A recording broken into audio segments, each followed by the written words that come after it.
जय हिंद दोस्तों, आप सभी का स्वागत है मेरे YouTube चैनल अनोखा अंदाज में। तो इस वीडियो में हम लोग पढ़ने वाले हैं चैप्टर 3 जो कि हमारा है ड्रेनेज। उसके यहाँ पर हम लोग एक्सरसाइज पार्ट और एनसीईआरटी सॉल्यूशन को कवर करने वाले हैं। तो सबसे पहले स्टार्ट करते हैं अपना फर्स्ट क्वेश्चन जो कि हमारा एमसीक्यू रहता है। तो यहाँ पर हम लोग को क्या करना रहता है, 4 अल्टरनेटिव्स दिए रहेंगे और उसमें से हम लोग को चूज़ करना है।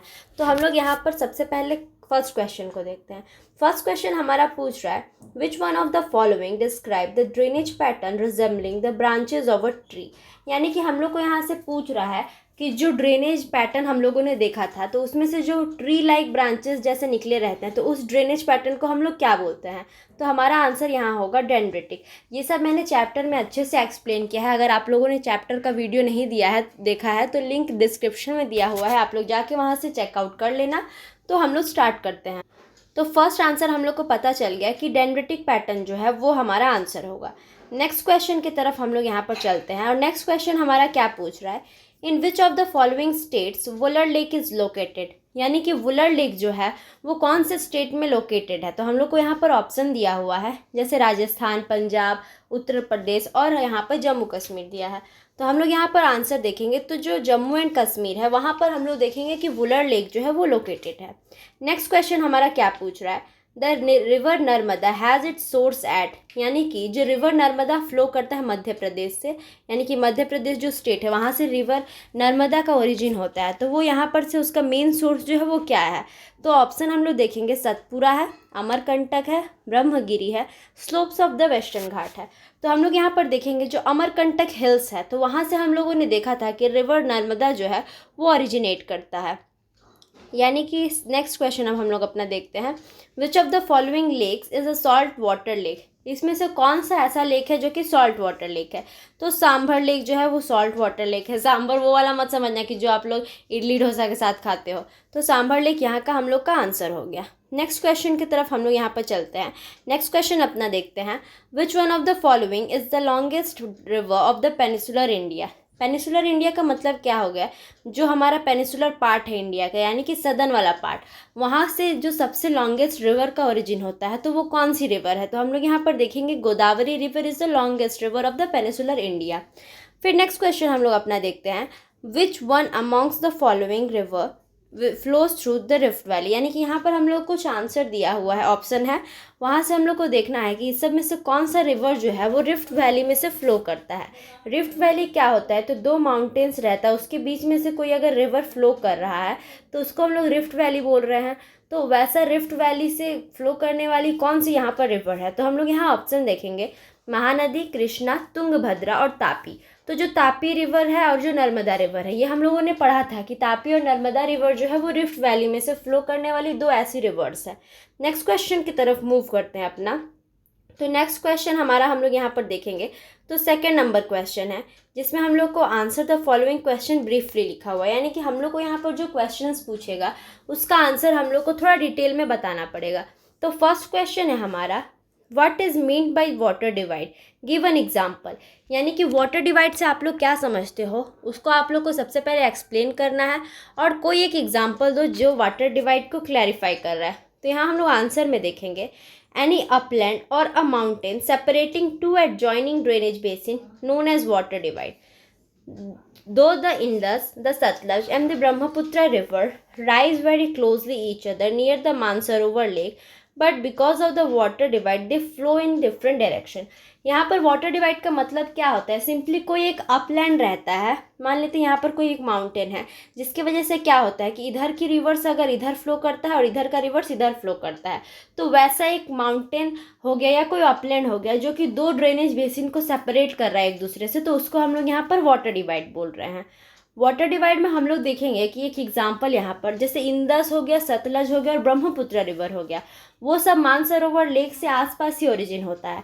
लेकिन वहाँ वाटर डिवाइड के कारण क्या होता है, वो लोग डिफरेंट डायरेक्शंस में मूव कर जाता है। जैसे हम लोगों ने इंदस का देखा था तो वो वेस्ट फ्लो करके चली जाती है, वहीं हम लोग ब्रह्मपुत्र को देखते हैं तो वो ईस्टर्न साइड में फ्लो करते हुए हमारे इंडिया में आके, मतलब अरुणाचल प्रदेश वाले एरिया से आके फिर हम लोग का असम वाला स्टेट वेट कवर करके फिर बांग्लादेश से होके वो बे ऑफ बंगाल में ड्रेन कर देती है। तो इसको हम लोग वाटर डिवाइड बोलते हैं।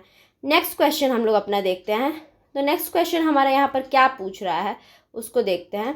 नेक्स्ट क्वेश्चन क्या है बच्चों, तो देखो, which is the largest river basin in India, यानी कि इंडिया का जो सबसे लार्जेस्ट रिवर बेसिन है वो कौन सा है हमारा। तो हम लोग यहाँ पर देखेंगे the drainage basin is the Ganga basin is the largest river basin of India, यानी कि हम लोग देखेंगे कि जो गंगा रिवर है वो एकदम बड़ी रिवर है इंडिया का, तो उसका ड्रेनेज बेसिन भी बहुत ज़्यादा होगा। तो Ganga basin is the largest river basin of India. फिर नेक्स्ट क्वेश्चन हम लोग अपना देखते हैं, where do the river Indus and the Ganga have their origin, यानी कि यहाँ पर पूछ रहा है कि रिवर इंदस को हम लोगों ने देखा था और रिवर गंगा को देखा था, तो वो दोनों का ओरिजिन पॉइंट कहाँ पर है हम लोगों का। तो हम लोग यहाँ पर देखते हैं, the Indus river has its origin in Tibet near Mansarovar lake, while the Ganga river has its origin in Gangotri glacier in Uttaranchal, यानी कि जो रिवर इंदस है हमारा उसको हम लोग देखते हैं मानसरोवर लेक से ओरिजिन होती है जो कि तिब्बत में है। वहीं अगर हम लोग गंगा रिवर का बात करते हैं तो वो गंगोत्री ग्लेशियर से जो कि उत्तरांचल में है वहाँ से उसका ओरिजिन होता है।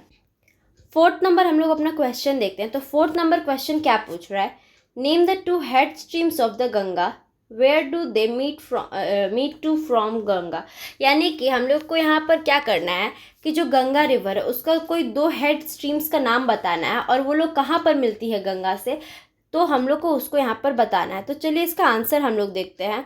तो चलिए स्टार्ट करते हैं। Alaknanda and Bhagirathi are the two head streams of Ganga, they meet at Devprayag, यानी कि जो गंगा का मतलब जो गंगा रिवर हम लोग का बनता है तो वो कहाँ से बन रहा है, तो उसका हेड स्ट्रीम पूछा जा रहा है। तो हम लोग यहाँ पर देखेंगे अलकनंदा और भागीरथी जो है रिवर वो एकदम हेड स्ट्रीम रहती है गंगा का, ये दोनों देवप्रयाग पे मिलती है और वहाँ से फिर गंगा का ओरिजिन होता है। ये हम लोगों ने देख लिया। अब नेक्स्ट क्वेश्चन की तरफ अपना चलते हैं। तो हम लोगों ने 4 नंबर क्वेश्चन तक कर लिया। 5th नंबर क्वेश्चन हम लोग देखते हैं, Why does the Brahmaputra in its Tibetan part have less silt despite a longer course, यानी कि जब ब्रह्मपुत्र रिवर जो है हमारा तिब्बतन पार्ट से ओरिजिन होके आ रहा है तो उसके पास लेस सिल्ट क्यों रहता है, यानी कि जो भी कंकड़ पत्थर रहते हैं या मिट्टी वगैरह रहता है वो सब कम क्यों रहता है इसके बावजूद, जबकि उसका सबसे लंबा कोर्स है। तो ऐसा क्यों हो रहा है, तो इसका हम लोग आंसर समझते हैं। अब देखते हैं यहाँ पर 5th नंबर क्वेश्चन हमारा, the Brahmaputra river which is known as Tsangpo in Tibet receive very little volume of water in Tibet, so it has very little silt there, यानी कि जो ब्रह्मपुत्र रिवर है जिसको तिब्बत में हम लोग सांगपो या तसांगपो के नाम से जानते हैं, जो कि इसका जो वाटर का वॉल्यूम रहता है मतलब रेनफॉल से वो बहुत कम रिसीव करता है ब्रह्मपुत्र रिवर, जिसकी वजह से इसमें सिल्ट का अमाउंट जो है वो बहुत लेस हो जाता है। On the other hand, this river when enters India, it passes through such a region which receives heavy rainfall. As such in India it carries large volume of water and larger amount of silt. देखो जब ये तिब्बत से origin होके निकल रही है तो वहाँ पर क्या होता है कि सिल्ट का अमाउंट जो है बहुत कम रहता है। वहीं जहाँ हम लोग इंडिया में इंटर करते हुए देखते हैं ब्रह्मपुत्र रिवर को, तो वहाँ पर वो ऐसा एरिया से गुजरती है जहाँ पर बहुत ज़्यादा लार्ज अमाउंट में सिल्ट वहाँ पर रहता है, जिसके वजह से हम लोग को बहुत ज़्यादा सिल्ट इसमें देखने को मिलता है। और हम लोग देखेंगे कि इसका एरिया भी यहाँ पर लार्ज रहता है, यानी कि जो ब्रह्मपुत्र हम लोग का इंटर करता है अरुणाचल प्रदेश से, उसके बाद इसका बेड जो है वो बड़ा हो जाता है, जिसके वजह से इसमें लार्ज अमाउंट ऑफ वाटर आ जाता है। नेक्स्ट क्वेश्चन की तरफ अपना चलते हैं। तो नेक्स्ट क्वेश्चन हमारा क्या पूछ रहा है, यहाँ पर हम लोगों ने 5th नंबर तक कर लिया ना। Which two peninsular rivers flow through trough, यानी कि जो दो पेनिसुलर रिवर ऐसा कौन सा है जो ट्रफ से होके गुजरता है। तो चलिए इसका हम लोग आंसर देखते हैं। Narmada and Tapi are the two peninsular rivers which flow through trough, यानी कि नर्मदा और तापी दो ऐसी पेनिसुलर रिवर्स है जो कि ट्रफ से होकर गुजरती है। नेक्स्ट क्वेश्चन हम लोग अपना देखते हैं यहाँ पर, जो कि हमारा 7th नंबर क्वेश्चन है और बोले तो 2 नंबर का लास्ट है। State some economical benefits of rivers and lake, यानी कि हम लोग को यहाँ पर कुछ इकोनॉमिकल बेनिफिट बताना है रिवर्स का और लेक्स का, तो उसको हम लोग यहाँ पर देखते हैं सबसे पहले। तो चलिए यहाँ पर देखते हैं, lakes can be use for generating hydro electricity, यानी कि लेक का यूज़ हम लोग हाइड्रो इलेक्ट्रिसिटी का जनरेशन के लिए कर सकते हैं। अ lake can be a good tourist attraction, जो लेक्स रहता है हम लोग जानते हैं बहुत सुंदर रहता है देखने में, जिसके वजह से क्या होता है कि बहुत सारा टूरिस्ट का अट्रैक्शन का वो काम करता है। Rivers have been the centre of human civilisation since ancient times, आप लोग पढ़ के आए होंगे जैसे हड़प्पा सिविलाइजेशन है, ये सब जितनी भी सिविलाइजेशंस रहती हैं वर्ल्ड की वो ज़्यादातर हम लोग को रिवर्स के आसपास ही देखने को मिलता है। और रिवर जो है बहुत ज़्यादा सेंटर माना गया है एकदम एंशियंट सिविलाइजेशन का।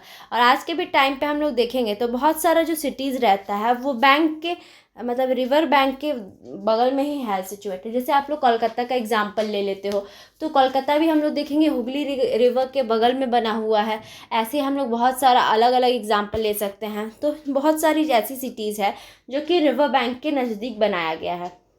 River water is use for irrigation, navigation, hydro electricity, fisheries etcetera. River water जो रहता है वो इरीगेशन के लिए, नेविगेशन के लिए, हाइड्रो इलेक्ट्रिसिटी जनरेशन या फिशरीज बहुत सारी चीज़ों के लिए यूज़ हो सकता है। तो इसी के साथ हमारा सेकंड नंबर क्वेश्चन हो गया कंप्लीट। अब हम लोग नेक्स्ट अपना देखते हैं थर्ड नंबर क्वेश्चन की तरफ। तो यहाँ पर हम लोग को क्या पूछ रहा है, below a given names of few lakes in India, group these under 2 categories, natural created by human beings. देखो यहाँ पर हम लोग को बहुत सारा लेक्स का जो है वो नाम दिया गया है। जैसे वुलर लेक हो गया, नैनीताल लेक हो गया, गोविंद सागर हो गया, बारापानी हो गया, सांभर हो गया। तो ऐसे करके बहुत सारा यहाँ पर लेक्स का हम लोगों को नाम दिया गया है। और हम लोग को इसको कैटेगराइज करना है कि कौन सा लेक जो है वो नेचुरल है यानी कि खुद से बना है, और कौन सा ह्यूमन मेड है यानी कि जिसको ह्यूमन्स ने बनाया है। तो चलिए इसको हम लोग देखते हैं यहाँ पर। तो सबसे पहले हमारा है वुलर लेक। वुलर लेक जो है वो नेचुरल लेक है जो कि हमारा जम्मू कश्मीर में है। देखो यहाँ पर मैं आपको एक काम दे रही हूँ, देखो इतना सारा लेक्स का यहाँ पर नाम दिया ना, तो आप लोग जल्दी से कमेंट में बताओ कि ये सारी लेक्स का लोकेशन कहाँ है। एक मैंने बता दिया, वुलर लेक जो है वो जम्मू कश्मीर में है। उसके बाद नैनीताल जो है ये भी हमारा नेचुरल लेक है। गोविंद सागर जो है ये ह्यूमन बींग से बनाया गया है, यानी कि जो गोविंद सागर है ये हमारा ह्यूमन मेड लेक है। अब आप लोग ये भी बताना जो गोविंद सागर है वो कौन सी रिवर पे बनाया गया है और क्यों बनाया गया था, ये सब आप लोग मुझे कमेंट करके बताओ जल्दी से। फिर बारापानी जो ये भी नेचुरल है, सांबर लेक ये भी नेचुरल है। फिर निज़ाम सागर जो है ये ह्यूमन मेड है। फिर नागार्जुना सागर है ये ह्यूमन मेड है। दल लेक नेचुरल है, भीमताल भी नेचुरल है, फिर लोकतक भी नेचुरल है, चिल्का लेक भी नेचुरल है जो उड़ीसा में है। राणा प्रताप सागर भी हमारा ह्यूमन मेड है। पुलिकत लेक जो है ये हमारा नेचुरल है, और हीराकुंड जो है ये हमारा ह्यूमन मेड है। तो ये हो गया, कम से कम 10-15 तो हो ही गए होंगे, तो आप लोग काउंट कर लेना, ठीक है। मैं उतना काउंट करने नहीं जा रही हूँ। तो आप लोग देखोगे कि यहाँ पर मतलब लेक्स दिए गए हैं, तो यहाँ पर हम लोगों ने क्लासीफाई कर दिया कि वो ह्यूमन मेड है या फिर वो मैन मेड है, सॉरी ह्यूमन मेड है या नेचुरल है। तो आप लोग मुझे जल्दी से बताना कि ये सभी लेक्स का लोकेशन कहाँ है, यानी कि कौन से स्टेट्स में ये लाई कर रहा है। और जो भी ह्यूमन मेड लेक्स है तो वो आप लोग ये पता करना कि कौन से रिवर पे वो बनाया गया है। और इसके आगे मतलब देखो कोई भी अगर लेक कंस्ट्रक्ट हो रहा है तो आगे कोई ना कोई तो डैम होगा, तो डैम भी थोड़ा देख लेना कि कौन कौन सा डैम बना हुआ है। चलो अब मूव करते हैं आगे। नेक्स्ट क्वेश्चन हमारा क्या है, discuss the significance difference between the Himalayan and the peninsular reverse. यानी कि हम लोग को यहाँ पर बताना है पेनिसुलर जो रिवर्स है और हिमालयन जो रिवर्स है उसके बीच में हम लोग को यहाँ पर डिफरेंस को बताना है।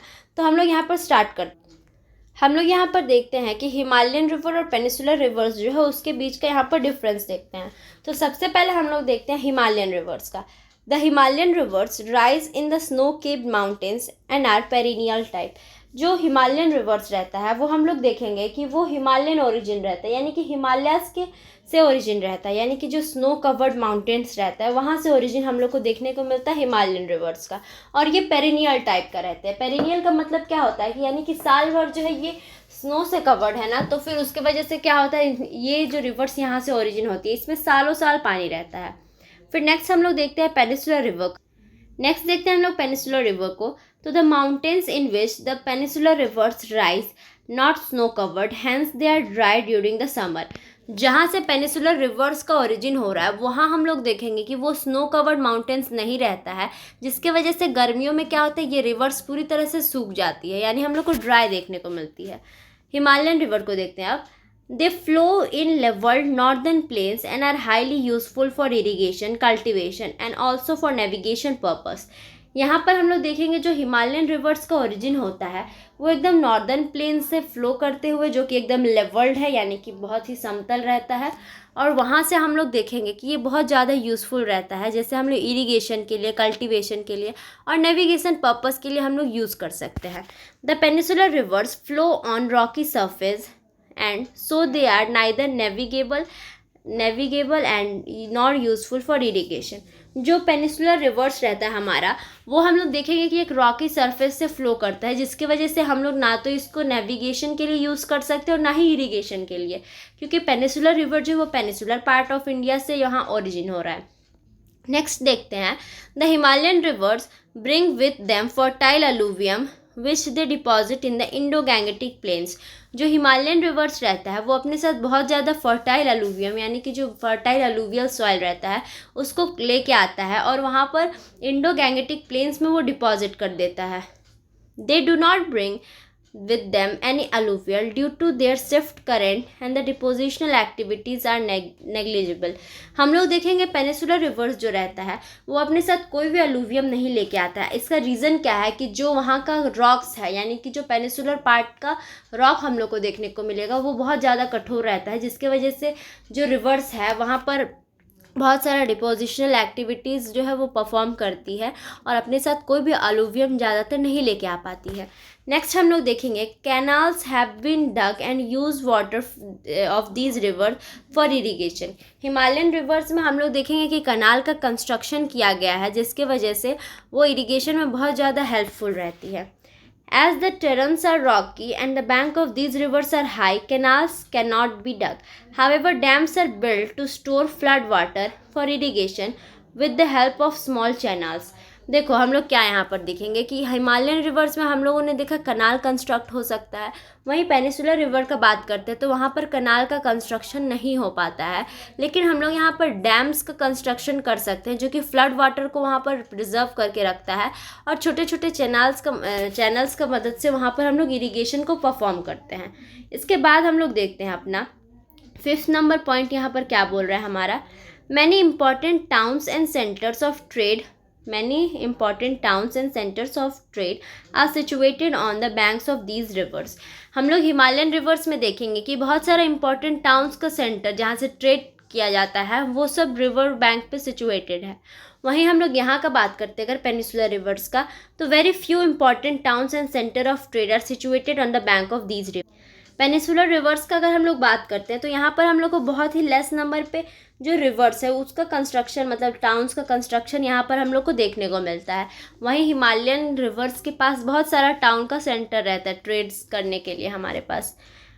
The porous soil of the northern plain absorbed the water which is later on used as groundwater by digging wells and tube wells। हम लोग यहाँ पर देखेंगे कि जो नॉर्दर्न प्लेन्स है तो वहाँ का सॉइल बहुत पोरस रहता है यानी कि नीचे तक एब्जॉर्व कर लेता है वाटर को, जिसके वजह से हम लोग वहाँ पर वेल्स और ट्यूब वेल्स का डिगिंग देखने को मिलता है और वाटर एबिलिटी वहाँ पर ज़्यादा हो जाता है। वहीं हम लोग बात करते हैं अगर पेनिसुलर इंडिया का, तो the underlying soil being rocky doesn't absorb any water, hence no wells can be dug. वहीं हम लोग अगर पेनिसुलर इंडिया का बात करते हैं तो वहाँ का जो रिवर्स रहता है वो हम लोग को देखने को मिलता है कि वहाँ पर हम लोग को बहुत ही ज़्यादा रॉकी जो सरफेस देखने को मिलता है, जिसके वजह से वाटर जो है वो एब्जॉर्ब नहीं हो पाता है और वेल्स जहाँ पर डग करने में बहुत ही डिफ़िकल्टीज आता है, बोले एक ना के बराबर हम लोगों का वेल यहाँ पर कंस्ट्रक्ट होता है। अब हम लोग 5th नंबर क्वेश्चन अपना देखते हैं, compare the east flowing and the west flowing rivers of the peninsular plateau. यानी कि जो ईस्ट फ्लोइंग रिवर्स है और जो वेस्ट फ्लोइंग रिवर्स है उसका कंस्ट्रक्शन हम लोग यहाँ पर देखेंगे, मतलब डिफरेंस वहाँ कंपेयर करेंगे। तो हम लोग देखते हैं यहाँ पर सबसे पहले कि the following table gives a comparison between the east flowing river and the west flowing rivers of the peninsular plateau. Peninsular plateau जो है हमारा उसमें ईस्ट फ्लोइंग रिवर्स और वेस्ट फ्लोइंग रिवर्स के बीच में हम लोग यहाँ पर डिफरेंस देखेंगे। तो सबसे पहले ईस्ट फ्लोइंग रिवर्स से स्टार्ट करते हैं। The Mahanadi, Godavari, the Krishna and Kaveri are the main east flowing rivers of the peninsular India. तो ये कुछ एग्जाम्पल हो गया ईस्ट फ्लोइंग रिवर्स का, जैसे महानदी, गोदावरी, कृष्णा और कावेरी हो गया। वहीं हम लोग वेस्ट फ्लोइंग रिवर्स का बात करते हैं तो Narmada and Tapi are the main west flowing rivers of peninsular India. तो जो नर्मदा और तापी है हमारा वो हमारा वेस्ट फ्लोइंग रिवर्स में हम लोग को देखने को मिलता है। These rivers drain in the bay of Bengal. तो ईस्ट फ्लोइंग जो रिवर्स रहती है वो बे ऑफ बंगाल में गिरती है, तो जाहिर सा बात है क्योंकि ईस्ट में हमारा बे ऑफ बंगाल पड़ता है तो बे ऑफ बंगाल में ही गिरेगा। और हम लोग अगर देखते हैं तो वेस्ट फ्लोइंग रिवर जो है वो अरेबियन सी में ड्रेन आउट होता है। These river make deltas eight their mouth. तो जो ईस्ट फ्लोइंग रिवर्स रहता है तो डेल्टाज बनाता है और these rivers enter the sea through estuaries. तो वहीं वेस्ट फ्लोइंग जो रिवर रहता है वो ईस्चुरीज का कंस्ट्रक्शन करता है। फिर हम लोग अगर ईस्ट फ्लोइंग रिवर्स का बात करते हैं तो these reverse have developed large tributary system, यानी कि जो ईस्ट फ्लोइंग रिवर रहता है वो बहुत ज़्यादा हम लोग को ट्रिब्यूटरी का सिस्टम देखने को मिलता है। वेस्ट फ्लोइंग रिवर्स का बात करते हैं तो these rivers are devoid of a developed tributary system, their tributaries are quite small in size. जो वेस्ट फ्लोइंग रिवर्स रहता है वो हम लोग को ट्रिब्यूटरी सिस्टम में थोड़ा डिवॉइड देखने को मिलता है, और यहाँ पर जो ट्रिब्यूटरीज का साइज़ रहता है वो स्मॉल रहता है as compare to east flowing rivers का। फिफ्थ नंबर हम लोग देखेंगे, this river flow not through very deep canals. जो ईस्ट फ्लोइंग रिवर्स रहता है वो बहुत ज़्यादा डीप कैनाल से फ्लो नहीं कर पाता है, लेकिन जो वेस्ट फ्लोइंग रिवर्स रहता है वो ट्रफ से फ्लो करता है। नेक्स्ट क्वेश्चन हमारा है 6 नंबर का, why are rivers important for a country's economy. जो रिवर्स रहता है वो कंट्री का इकोनॉमी के लिए क्यों बेनिफिट रहता है। Rivers are highly important for the country's economy. Following are the some points which indicate the importance of river for a country's economy. जो रिवर रहता है वो कंट्री इकोनॉमी के लिए बहुत ज़्यादा इंपॉर्टेंट रहता है। अगर हम लोग देखेंगे तो बहुत सारा पॉइंट आ जाएगा जो कि कंट्रीज इकोनॉमी के इम्पॉर्टेंस को इंडिकेट करता है।